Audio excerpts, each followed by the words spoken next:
Hello, this is Christine O'Connor and this topic is mass spectrometry. What does a mass spectrometer do? So mass spectrometers measures mass better than any other technique, and it can give information about chemical structures. What are the mass measurements good for? They're good for identifying, verifying and quantifying metabolites, recombinant proteins, proteins isolated from natural sources, oligonucleotides, drug candidates, peptides, synthetic organic chemicals and polymers. So just before we go into what mass spectrometers do, we just look at the applications of mass spectrometry. So we have pharmaceutical analysis, such as the bioavailability studies, drug metabolism studies and pharmacokinetics. Pharmacokinetics is looking at how quickly or slowly drugs pass through our bodies. Characterization of potential drugs, drug degradation product analysis, screening of drug candidates, identifying drug targets. Biomolecule characterization then, looking at proteins and peptides or oligonucleotides. Environmental analysis, again pesticides on foods or soil and groundwater contamination. And then forensics analysis or clinical analysis. So there's many applications for mass spectrometry, to name but a few here. How does a mass spectrometer work? You have a sample and you get an ion source that makes ions. Then you put it through a mass analyzer which separates out the ions, and the mass spectrum presents the information. So to visualize a mass spectrometer as a block diagram, we see we have a high vacuum system, and in this high vacuum system we have an inlet, which then we have the generation of ions in the ion source, the mass analyzer, a detector and a data system. So this is the kind of overview of the setup of a mass spectrometer. The high vacuum system can be turbo molecular pump. The inlet is normally a HPLC, flow injection or a sample plate. There are a variety of ion sources, MALDI, ESI, FAB, LSI, MS, EI and CI, and we'll discuss some of these in a minute. So the ion sources, so the component responsible for the formation of the molecular ions, and there are a variety of techniques used to form the molecular ions, and the appearance of the spectra is highly dependent upon the ion source. There are two major categories of ion sources: gas phase and desorption. So the ion source depends on the sample. If you have solid samples, you would use MALDI. If you have liquid samples, you make them into a solution, and there's three different types of ion sources you can use. And then if it's a gas sample, then you use CI or EI. The ion sources can be classified into different types of sources in terms of the strength of the ionization process. So hard sources such as electron impact ionization impart sufficient energy on the analyte to leave the molecule in an excited state in which relaxation results in the rupture of bonds. So you get a lot of detail from hard sources. Soft sources cause little fragmentation, and the spectra have few, if any, peaks besides the molecular ion peak. So an example of that would be field ionization. So you have hard sources and you have soft sources in terms of ion sources. If you just wanted to find out the molecular weight, then a soft source is perfectly fine. If you want to find out metabolites or degradation products of a compound, then you would be looking at a hard source for an ion source. So here we see the varying degrees of sources, and you can see that EI, which is electron impart, for the same molecule gives quite a lot of detail. For chemical ionization, you find that there's less detail, and then for the field desorption or field ionization, there is very little detail. So this is the hardest, and going down to softer ion sources, all of the same molecule, cholest 5-ene 316 22 26 tetrol. So electron impact ionization is where the analyte molecules pass through a stream of electrons which bombard the molecule and dislodge an electron. The positive ions are attracted to the accelerator plate by a potential applied between the accelerator plate and the repeller. The electrons accelerated by potentials less than 50 volts, and this results in a highly excited metal ion or molecular ion, which undergoes fragmentation and rearrangement. So the spectra from EI mass spectrometers have many peaks arising from many fragments, and these are often referred to as daughter peaks.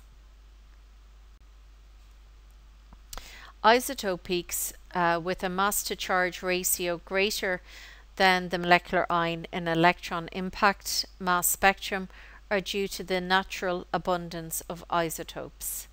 So the relative abundance of these peaks are useful in determining the carbon, oxygen, sulfur, bromine and chlorine content of a compound being analysed. So here are just some examples of elements and their most abundant isotopes and the isotopic ratios. Chemical ionization then has the same setup as EI, except the ionization chamber is pressurized with a reagent gas. This reagent gas is present in a 10⁻³ to 10⁻⁴ excess over the analyte. So the reagent gas, usually methane, is preferentially ionized. The primary ions then, which is your methane ion or methyl ion, form, which go on to give secondary ions. Collisions then occur between the reagent ions and the analyte, which cause proton transfer and hydride transfer to occur. Spectra contain M+1 and M-1 molecular ion peaks. Desorption techniques. So these are soft ionization techniques that usually result in spectra which consist of only the molecular ion or the molecular ion +1 peaks. Commonly used for biological samples or thermally unstable molecules, and they can be a measure of molecular weights that exceed 10,000 atomic mass units.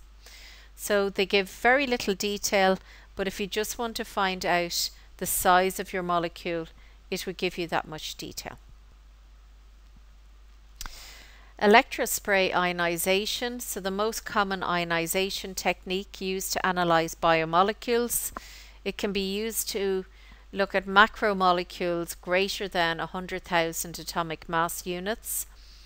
The sample is pumped through a needle surrounded by several kilovolts of potential.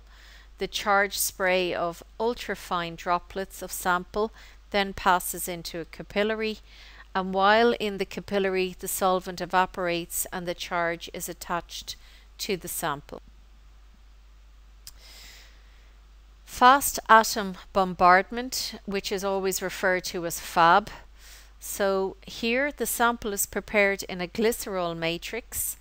The sample is bombarded with high velocity argon or xenon atoms. The analyte anions and cations sputter off the sample, but only cations enter the mass analyzer due to a negatively charged accelerator or repeller plate at the analyzer inlet. The matrix reduces fragmentation of the analyte by absorbing most of the vibrational energy in part by the fast atom stream. It's used primarily for high molecular weight polar compounds. MALDI, which I mentioned earlier for solid samples, is matrix-assisted laser desorption.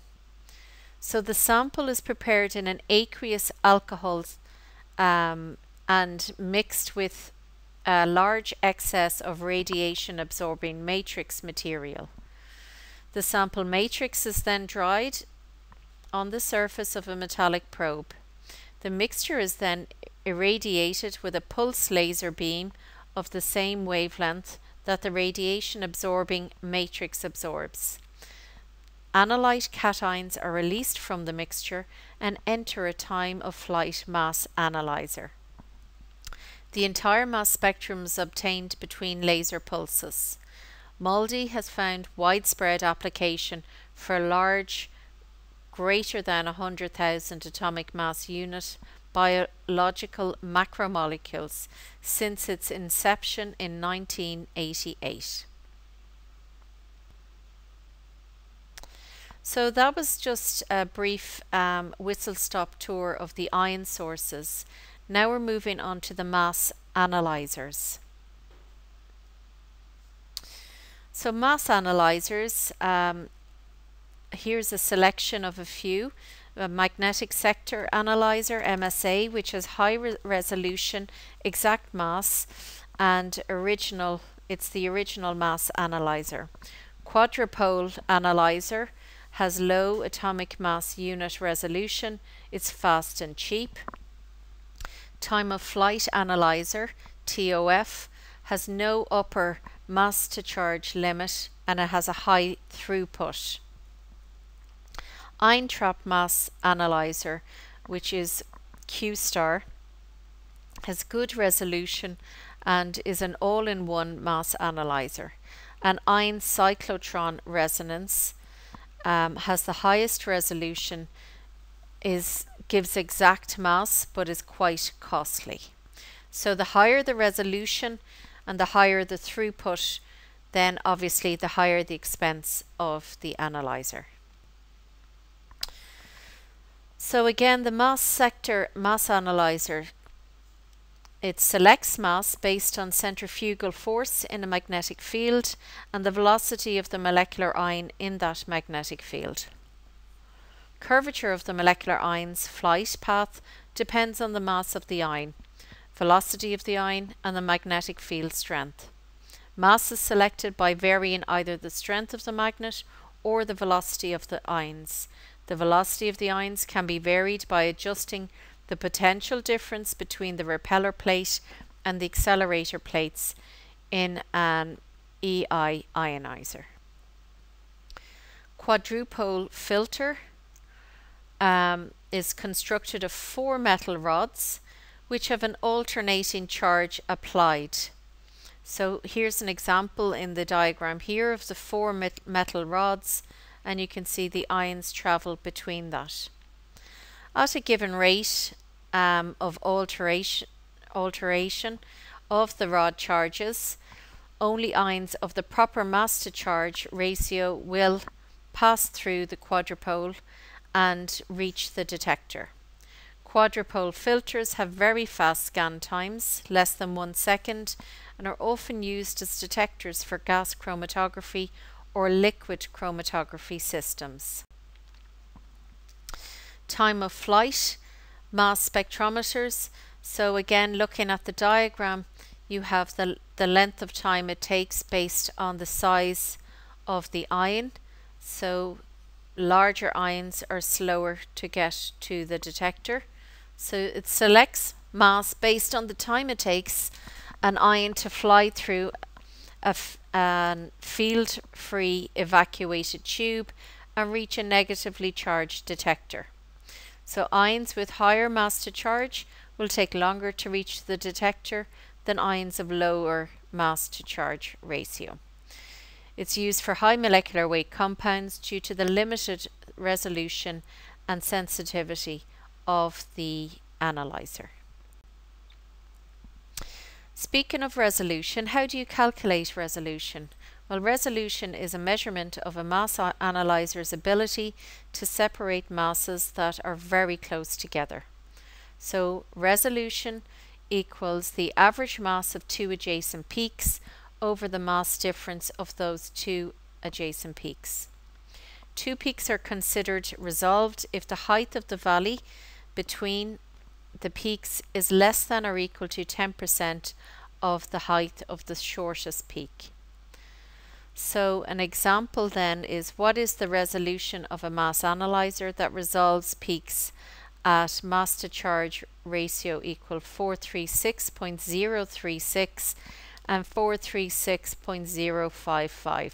So the decimal places, or the significant numbers in these, the data that is taken from the mass spectrometer, is of vital importance.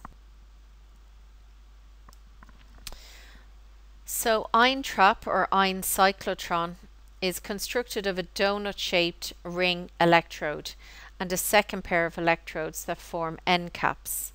So a current is placed on the ring electrode, inducing a magnetic field in the trap, and the gaseous ions that enter the trap will circulate in a plane perpendicular to the magnetic field, effectively trapping the molecular ions. So the potential on the end cap electrodes is then scanned. The ions will spin out of the trap to the detector as a function of mass to charge ratio and the strength of the potential on the end of the caps. So ion traps have a limited mass range of only 500 to 1000 atomic mass units and selectivity. So low cost alternative to a quadrupole filter detector for a gas chromatography system. Now looking at detectors. So mass spec detectors, early detectors used photographic film, and nowadays detectors produce electronic signals via secondary electronic emission when struck by an ion. So the timing mechanisms integrate these signals with scanning voltages to allow the instrument to report which mass to charge ratio has struck the detector, and you need constant and regular calibration. So the different types of mass spec: you have ESI QTOF, which is electrospray ionization source with a quadrupole mass filter and time of flight mass analyzer, and you have MALDI QTOF, which is matrix assisted laser desorption ionization and quadrupole with time of flight mass analyzer. So this one here would be,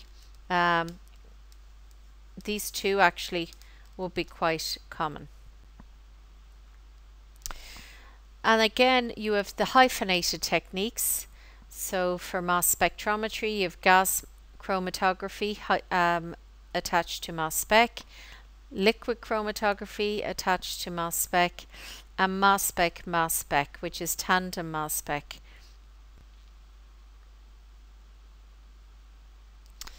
So again, this is just giving you further details on the ion sources, and this is a nice diagram to recap over electrospray ionization.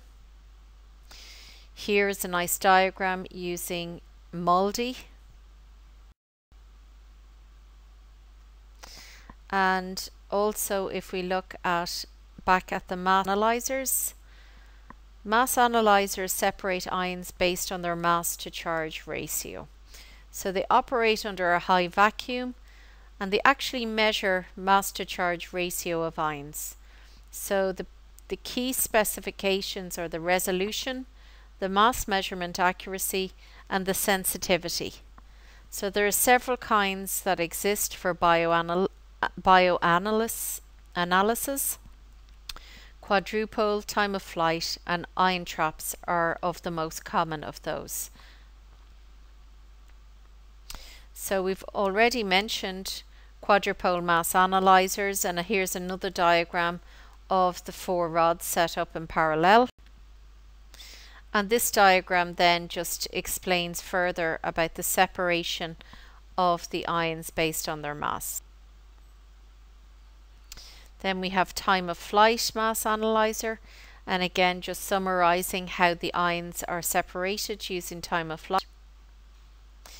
And this is what an ion trap mass analyzer looks like.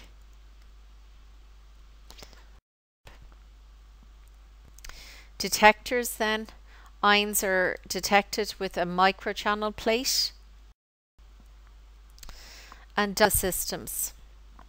So the mass spectrum shows different results. So here's an example of a mass spectrum. Mass to charge ratio on the x-axis and relative abundance on the y-axis. Here's a ESI spectrum of trypsinogen, again showing you the mass to charge ratio. And it's just useful to bear in mind that the molecular weight is quite large of these molecules. So how do mass spectrometers get their names? So it's based on the types of ion sources, it's based on the types of mass analyzers, and these can be combined then to give you a combination. So you can have QTOF, which is the quadrupole time of flight, for example. So here's one example of a Voyager multi-TOF. So again, it's showing you how two of these MALDI and the time of flight are linked on together. Here the Q star, which can be ESI QQ TOF or MALDI QQ TOF. So these are all kind of high-tech mass spectrometer instruments, and again it depends on the type of analytes that are going through the instruments. Linear ion trap on a triple quadrupole, so again a Q trap. So just to recap then, when we're acquiring a mass spectrum, what are we looking at? So we have to first of all look at, are we analyzing a solid, a liquid or a gas, and how we're going to get that into its inlet. Then we need an ion source to form ions, and those ions then are going to pass through some sort of mass analyzer where it sorts out the mass of the ions to reach a detector and form a mass spectrum. Mass is defined as Daltons, so you can refer to it as atomic mass units, or 1 Dalton is defined as 1/12 the mass of a single carbon-12 atom. Isotopes then of the same molecule differ in the number of neutrons in the nucleus. So you can have different isotopes of the same atom. So then if you look at examples of isotopes, here we have hydrogen, and you can have hydrogen with a mass of 1, or you can have deuterium with a mass of 2. The relative abundances, you mainly find hydrogen in this isotopic form, but there's a very small abundance of the second isotope. And the same for carbon 12 and 13, nitrogen 14 and 15, oxygen 16, 17 and 18. So this gives the relative abundance of each of those elements.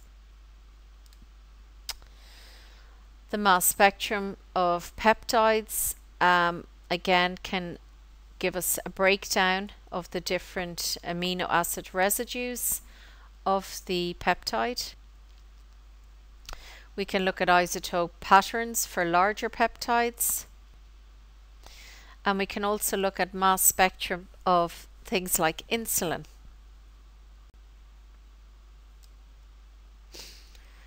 We can also look at when isotopes are clearly resolved, the monoisotopic mass is used as the most accurate measurement.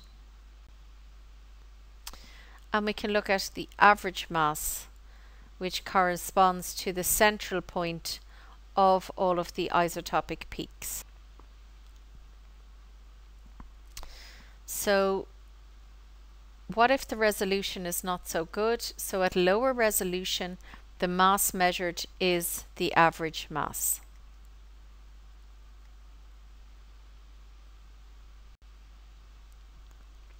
How is the mass resolution calculated?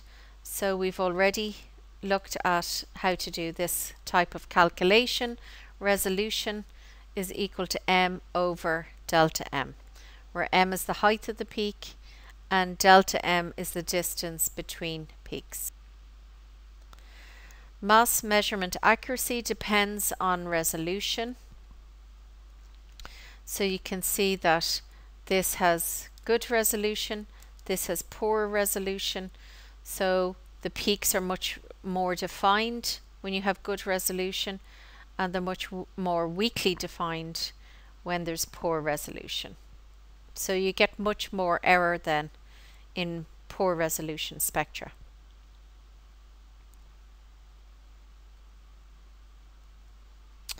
To achieve superior mass resolution, you buy fancier instruments.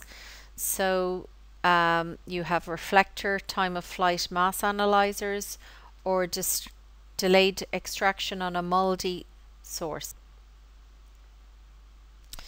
The important performance factors for mass accuracy: how accurate is the mass measurement, resolution, how well are the peaks separated from each other, and sensitivity, how small an amount can be analysed. So looking at mass spec, this means that you're using two mass analyzers to select an analyte from a mixture, and then you generate fragments from it to give structural information.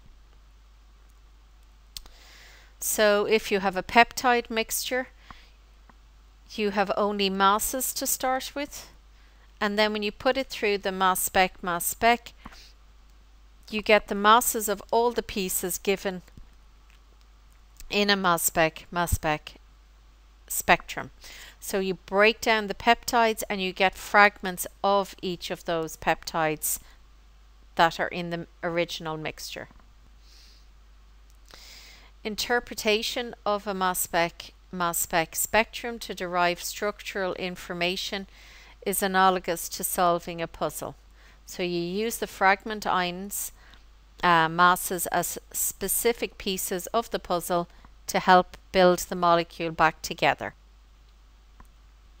So again, just here is an example of maybe how the molecule might break down into different fragments, and you would get these fragments then showing up on your mass spectrum. So here's the high energy fragments, and you can see that peptide fragmentation can get quite complicated, but again you can refer to other work and measure your work against other literature work or what people have in mass spec library data sets. Protein identification then. So what can we do with proteins? We can look at peptide mass fingerprinting from mass spectra. We can look at databases searched using fragment ion masses from mass spec data, and we can look at sequence tags from mass spectra. So here's just a case study looking at a forensic example. So looking at the evidence, the biologist is after taking some protein samples from a robbery scene. There are fingerprints and there are some proteins and peptides found at the crime scene, which are then passed through a mass analyzer. The database for the felons gives this information. And the mass spectrometer gives us different information. So it's saying it's coming from bovine liver. So it's not really giving us the answer that we're looking for.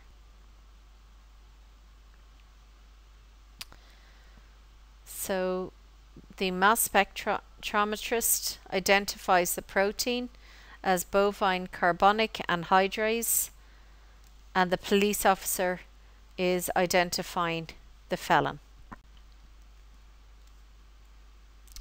So peptide mass fingerprints can be carried out at all different ranges, as you've seen. And we can use data sets to match our mass spec data onto. So there are different types of libraries you can use to match up your mass spectra data. So this is just giving you an example of what they look like. So it's not as if every mass spectrum you look at, you have to identify every peak. You can run them and match them against these libraries.